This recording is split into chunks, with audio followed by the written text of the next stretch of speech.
was their first service.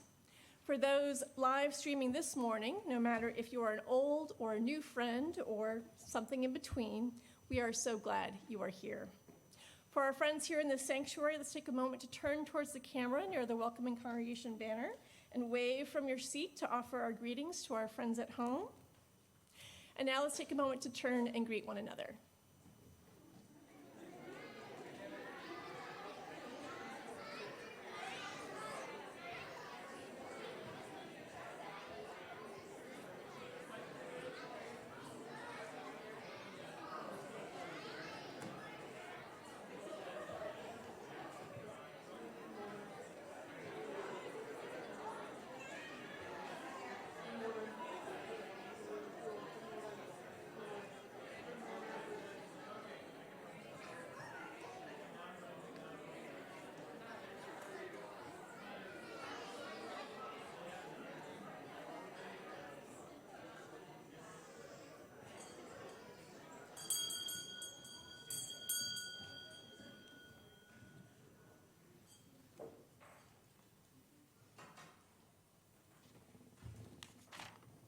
Good morning. Welcome to Winchester Unitarian Society, a wellspring of progressive religion in the Mystic Valley. I'm Peter McEntee, serving as your worship associate today. As Unitarian Universalists, we are not required to subscribe to any particular religious creed or dogma, and among us we believe many different things. But our faith does require us to do certain things, and among these we are to affirm the inherent worth and dignity of every person. Now, we usually have two special services in January, one where representatives from 3 generations respond to the poet Mary Oliver's question, "What is it you plan to do with your one wild and precious life?" This service is a perfect way to begin a new year. We also have a service reflecting on the life and legacy of Reverend Dr. Martin Luther King, Jr., and how his vision speaks to the struggles for justice in our own time. Since we were unable to gather as usual last Sunday due to the snowstorm, today's service is a combination of these two traditions. And in combining two services, nothing ever goes entirely perfectly. In the order of service, the music listed for the offertory is not what we're going to hear today. The choir will sing the anthem, "Draw Us Near" by Joel Thompson. The bridge between these two traditional services is a legacy. Whether we will be remembered by history or not, we all have the opportunity to create lives of meaning, serving the demands of justice and collective needs greater than our own. We hope moments in this service will inspire you on your own path forward into the future. After worship, all are invited for coffee and conversation in the Sims room right back there. Now, let us open our hearts and minds to the spirit of worship with these words. We meet on holy ground, brought into being as life encounters life. As personal histories merge into the communal story, as we take on the pride and pain of our companions, as separate selves become community. How desperate is our need for one another, our silent beckoning to our neighbors, our invitations to share life and death together, our welcome into the lives of those we meet, and their welcome into our own. May our souls capture this treasured time. May our spirits celebrate our meeting in this time and in this space, for we meet on holy ground.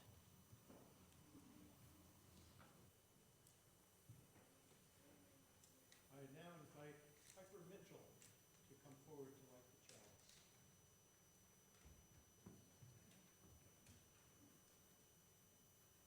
There are many windows through which to view the sacred, but only one light that shines through. This morning, we light our chalice in recognition of this light, illuminating the countless names for the holy. Glowing through the legacy of prophets, that sacred spark in every human soul that, with tending, burns for integrity, burns for courage, burns for compassion, burns for hope. Thank you. And now I invite representatives of the McVeigh family and other participants in the Neighboring Faiths class to come forward.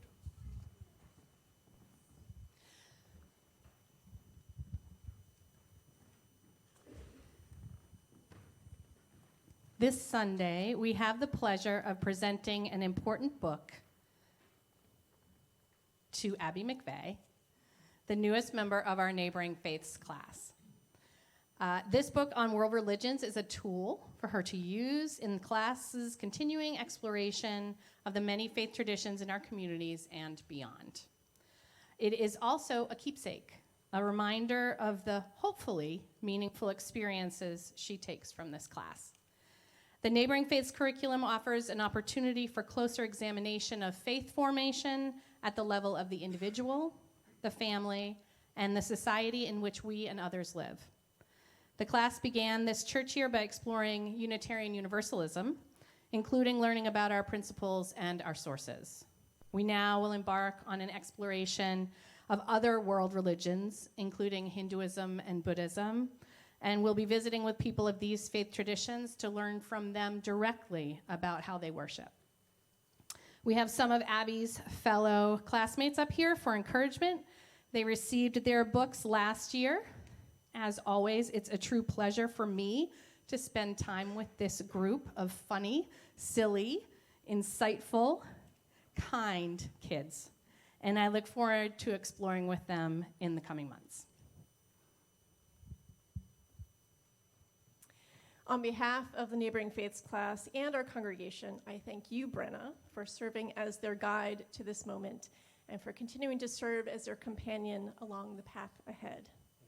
Abby, in a moment, I will present you with a book about the world's many spiritual paths.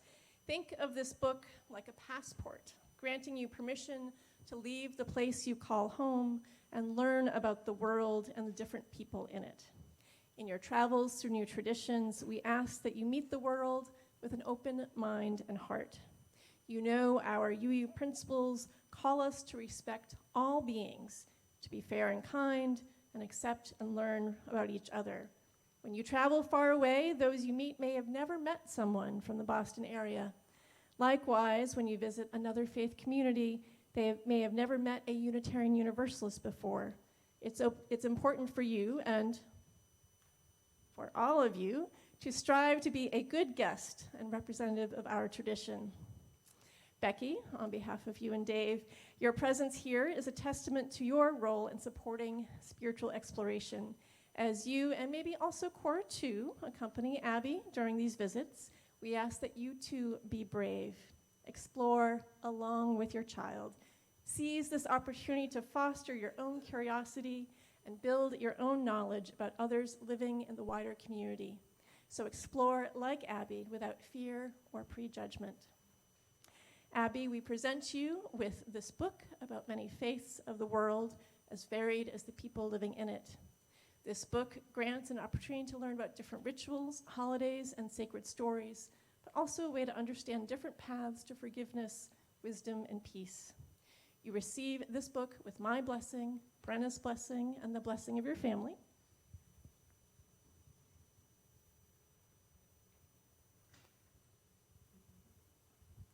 And I now invite the gathered congregation to offer your blessing by joining with me in reciting the unison blessing printed in your order of service and appearing on your screen. We wish you well on your journey. May your exploration bring you greater insight, understanding, and grace.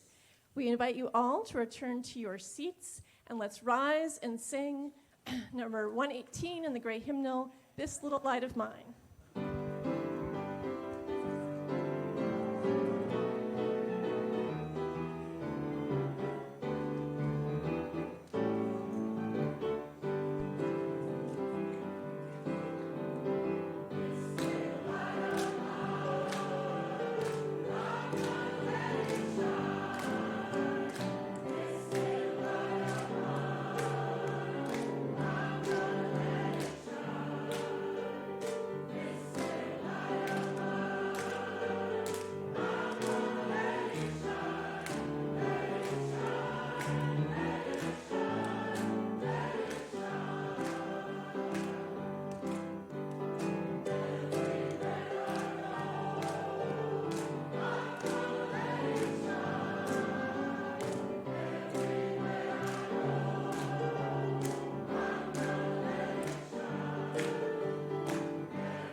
I would like those who are young and young at heart to come forward for a story.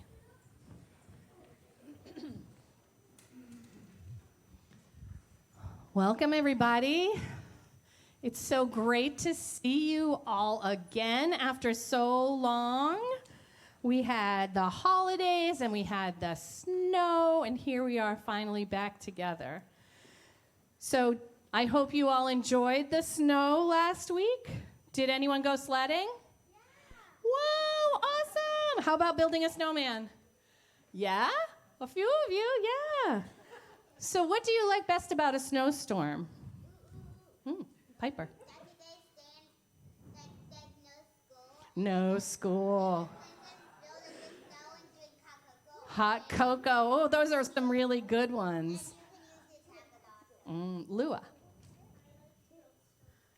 Snowman, building snowmen. Yes, Ira. Even though I hated the sledding, I still enjoyed everything about Enjoyed everything about it. the sledding, but you didn't like the sledding. I'm not sure I quite follow you there, but okay. Emily.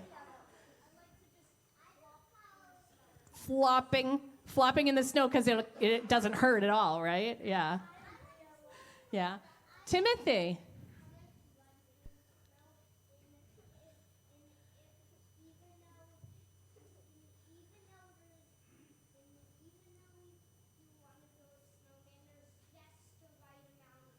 Just the right amount of snow to build a snowman. One more, Jeremiah. Jeremiah likes shoveling snow. You're definitely invited to my house next time there's a snowstorm. Okay, so my favorite part of a snowstorm is that everything gets quiet. Everything gets quiet, yeah. The snow falling isn't like rain falling, which is kind of loud, right? It's quiet, peaceful. It's like Mother Nature has cast a spell on the world and made everything a little bit softer and quieter. It feels like magic to me. Do you believe in magic? Yeah. What kind? Is it the kind with wizards and witches and wands, like Expelliarmus, like that kind of magic? No? Is it like fairies or leprechauns or something like that, or unicorns? Yeah, I see Lewis got her unicorn. Of course she believes in unicorns. So there are lots of different kinds of magic, aren't there? Lots of different kinds. Do you know that you all have magic inside of you? It might not be a wizard or a fairy kind, but it's still really powerful. Each of us has a spark within us that can make things happen that people might say are impossible. Martin Luther King Jr. had that kind of magic. He worked and worked, inspired thousands of others to do that work too, and together they made Congress pass a law protecting the civil rights of Black Americans. People said forever that it wasn't possible. He did it. He made the impossible possible. He made magic happen. So, I'd like you to close your eyes. Think about that spark inside of you. Think about how you will use it. Picture the ways in which you can change the world in a way that right now people think is impossible. Then go out into the world, find others who feel the same as you, inspire others to help, and create magic. Now I invite the congregation to sing us to Religious Education. The words are in your order of service.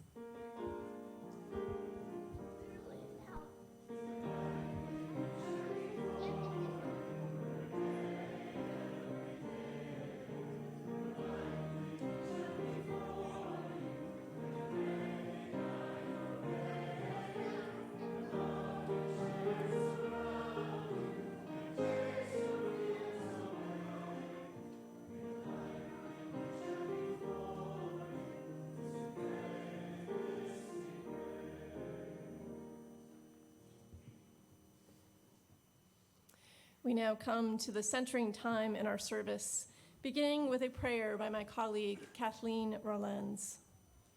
After the prayer, all are invited into ritual, kindling of the light a time to light a candle here at the candle table or at home, signifying a joy, sorrow, or concern that you carry within. At that time, if you would like a candle brought to you here in the sanctuary, please raise your hand. After we kindle the light, we'll be together in a time of shared silence, out of which the choir will sing.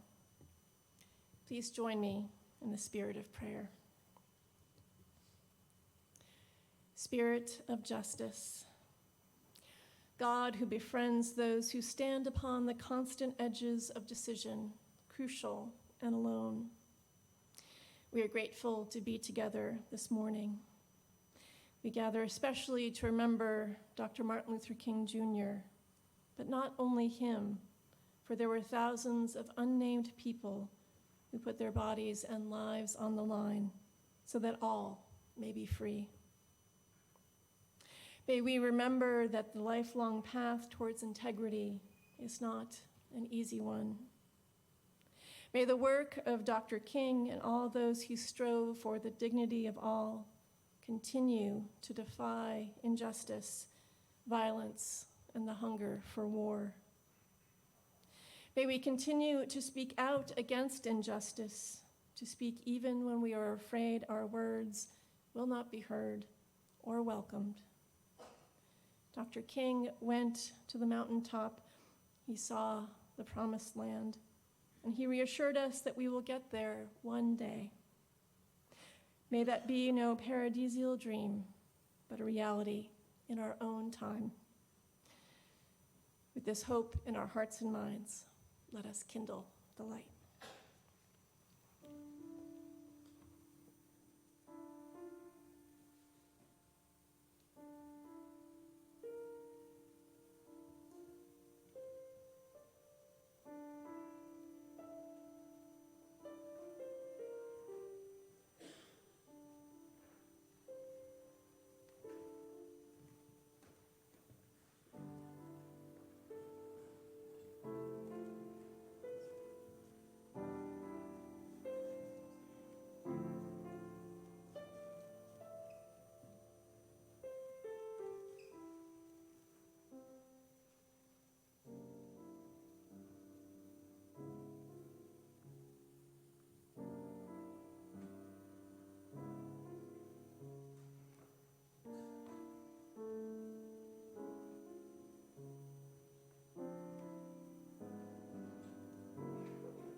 Today's service draws from a provocative question at the end of Mary Oliver's poem, The Summer Day.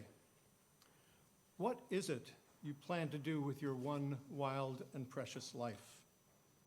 After we hear the poem, 3 members of our community will respond. After each reflection, you are invited to sing a verse of the hymn, For All That Is Our Life. The words are in your order of service and on your screen. Mary Oliver writes, "Who made the world? Who made the swan and the black bear? Who made the grasshopper? This grasshopper, I mean, the one who has flung herself out of the grass, the one who is eating sugar out of my hand, who is moving her jaws back and forth instead of up and down, who is gazing around with her enormous and complicated eyes.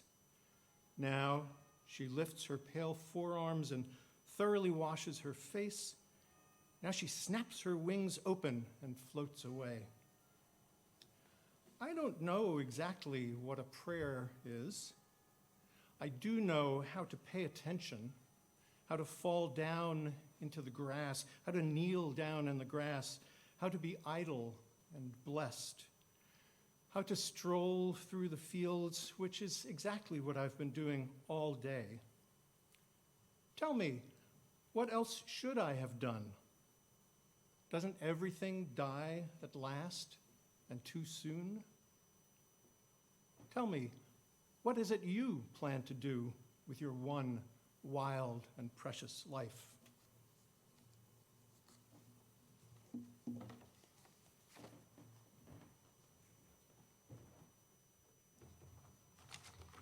What is it I plan to do with my one wild and precious life?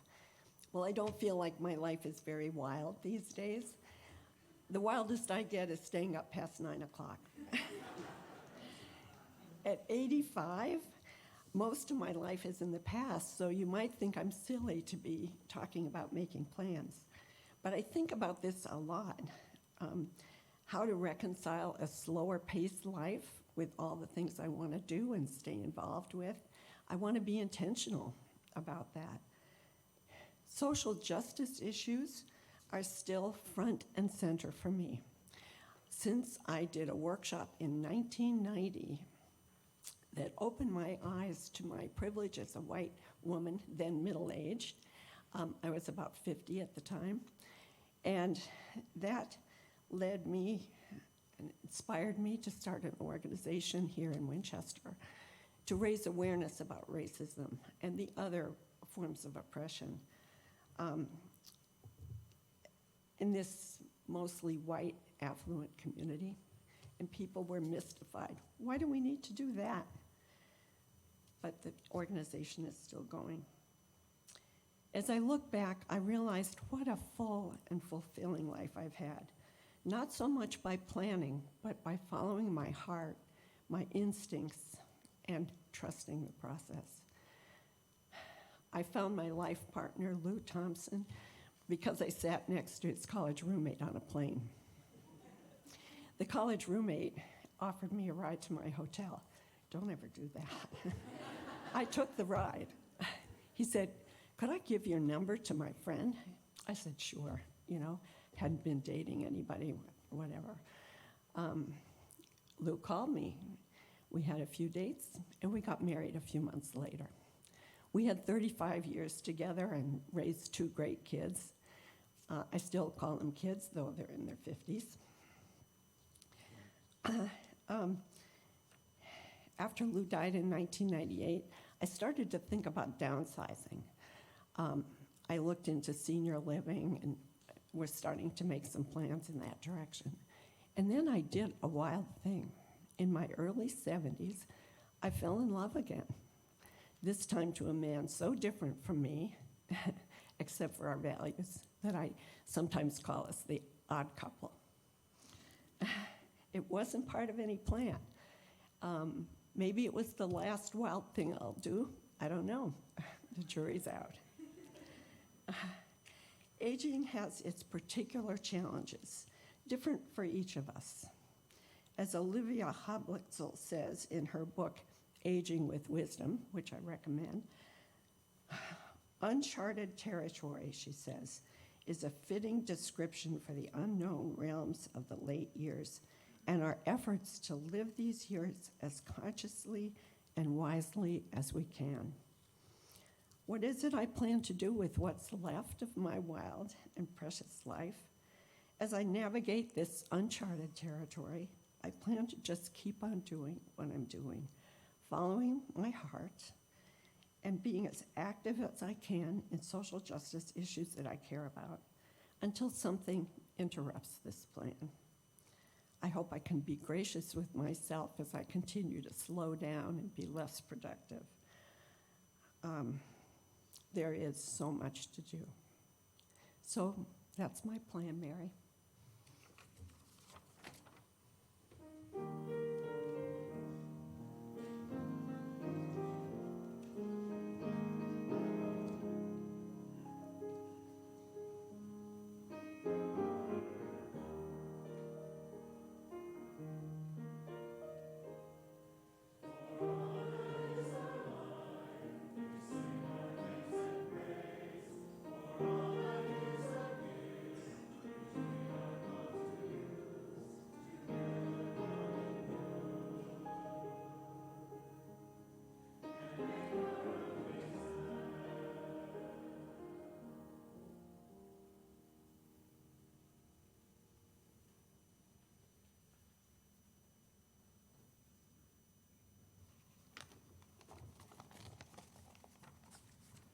All right, good morning, everyone. So this beautiful poem, The Summer Day by Mary Oliver, asks the question, what is it you plan to do with your one wild and precious life? And I'm grateful to be reflecting on this poem from the stance of middle age, which I've come to accept. But these ways of demarcating where I am in the lifespan of my one wild and precious life feel a bit presumptuous. I can't know if I might have about half the number of winters left in my life. And for most things in life, we don't know when the last time will be for most things, particularly precious things that we cherish. For me, I wonder when is the last time I will walk my son, Max, to school in the morning? When is the last time I will help my daughter, Maya, with her homework? Because the time is approaching soon when her math classes are going to surpass my math knowledge. And when is the last time I'll walk through the neighborhood of my surroundings, appreciating the subtle changes of nature with my wife, Luna?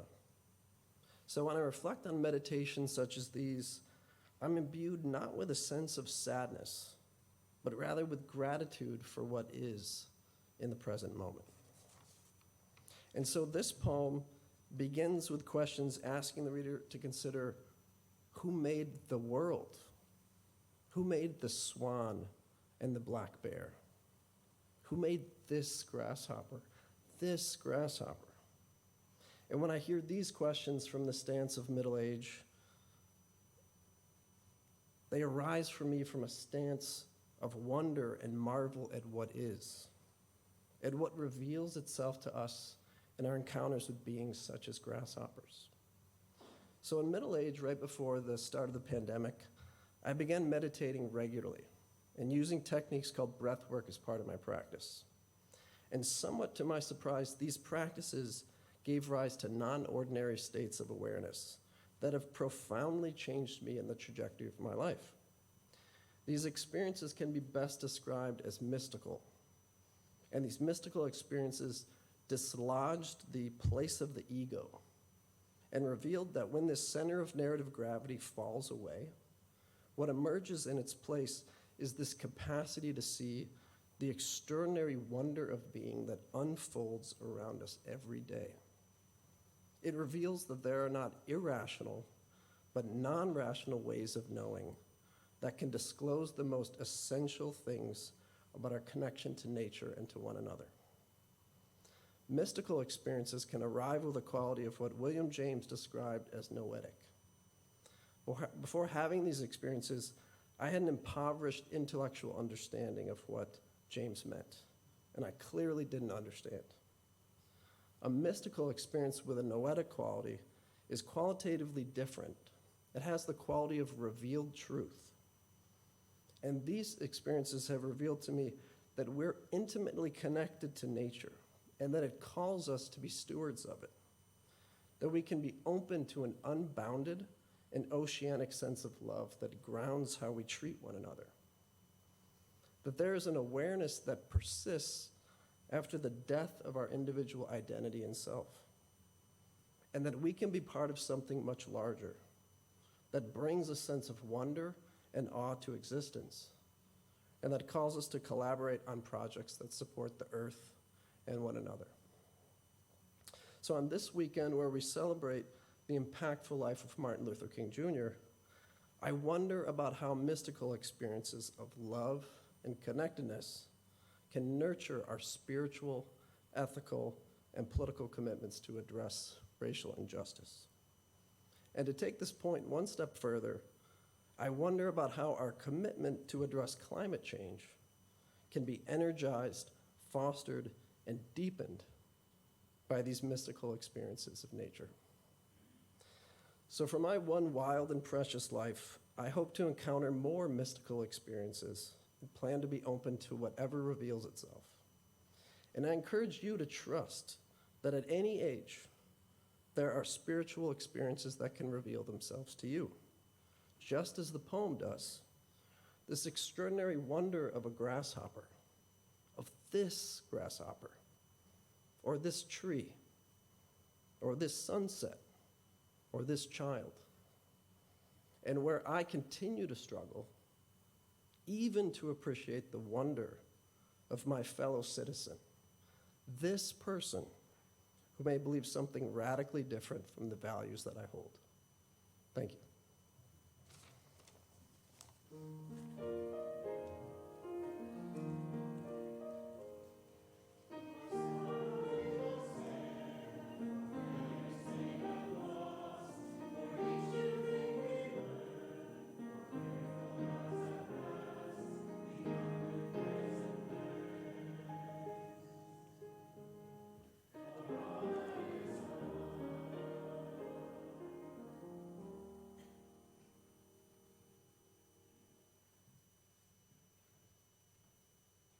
Morning, everyone.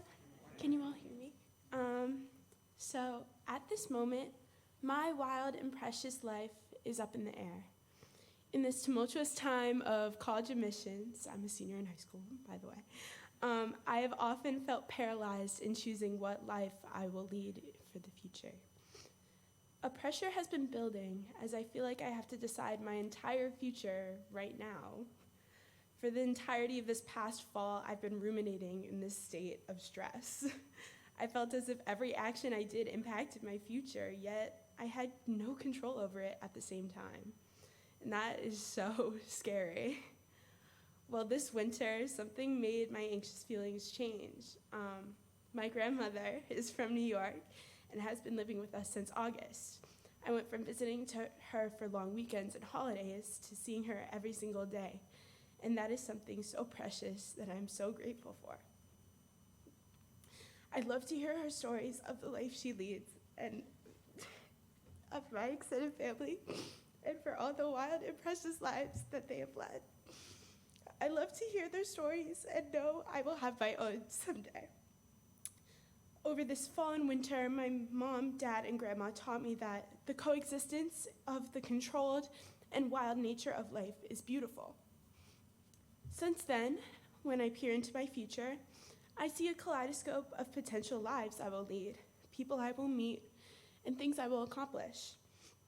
Every life has been planned differently. I work in different fields, live in different places, have different pets, and so on. While I have control over these aspects of my life, every single life I lead have some things in common. I always hold my values close and treat everyone with love and kindness. I always sing and dance and run and jump and laugh and cry.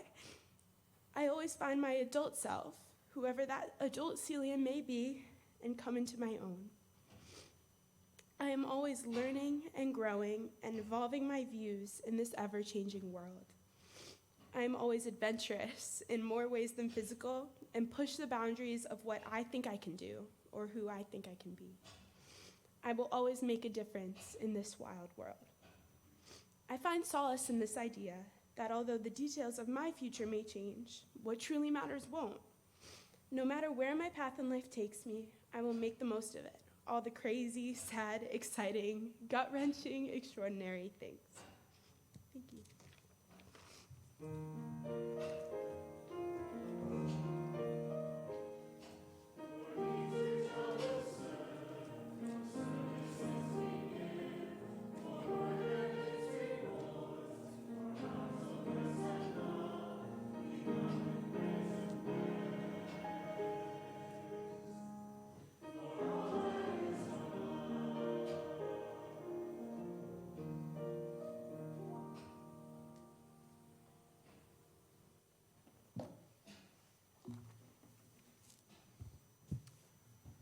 The offering in our services, of course, has a practical purpose.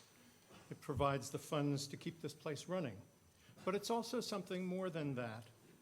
The offering is an opportunity for us to exercise the muscle of our generosity and to remind ourselves of our commitment to the values that we aspire to live by. It's our usual practice to share the gifts placed in our offering plates with causes beyond our own congregation's needs. This morning, 1/2 of all our undesignated gifts will be applied to next week's service project, creation of care gifts for those experiencing homelessness at Mass and Cass, that is Massachusetts Avenue and Melnia Cass Boulevard. The kits will be made and distributed in partnership with Moms on the Mile, a local grassroots organization. Any residual proceeds will be put towards a future Winchester Unitarian Society social justice project. Here are the different ways you can donate. Those in the sanctuary may give cash, checks, or you can donate electronically.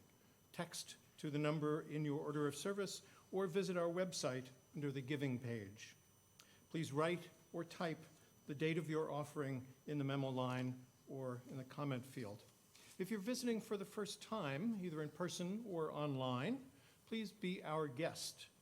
The most valuable thing you can offer at this moment is your contact information so that we can stay connected beyond this Sunday. In-person attendees can find a physical visitor card in the pew racks in front of you. Please complete it and put it in the collection plate. Information about how to give online and how to complete the virtual visitor card will soon be projected on the screen, so our friends live streaming at home will have access to this information. Your generously given offering will now be gratefully received.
Those who wish to do so are invited to join in the unison affirmation. We gather not for ourselves alone, but to use our common power to build the beloved community within and beyond these walls.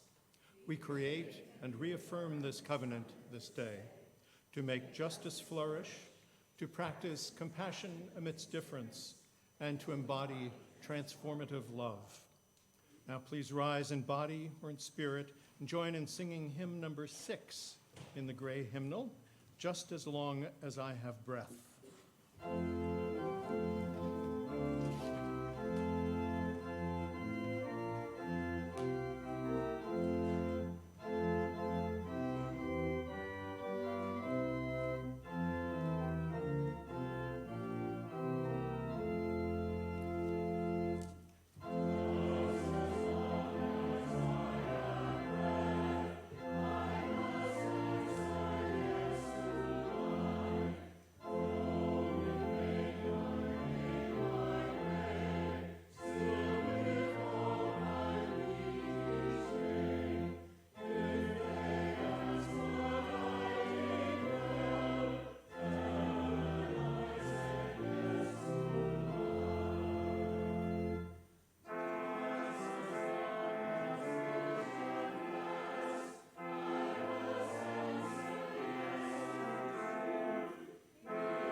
The question is not what happens when we die. Nobody really knows. The real question is what happens when we stop living. Let us live one day, this day, with passion and a sense of collective synergy. Let us live one day, this day, by asking questions that truly challenge us and make us feel alive. Let us all now go forth back to our one wild and precious life. May our living be for gladness. May our living be for the world we seek to inhabit one day. Amen.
Please read together the words for extinguishing the chalice. We extinguish this flame, but not the light of truth, the warmth of community, or the fire of commitment. These we carry in our hearts until we are together again. This service is ended, but our life of service continues. Let's continue the conversation in the Sims room.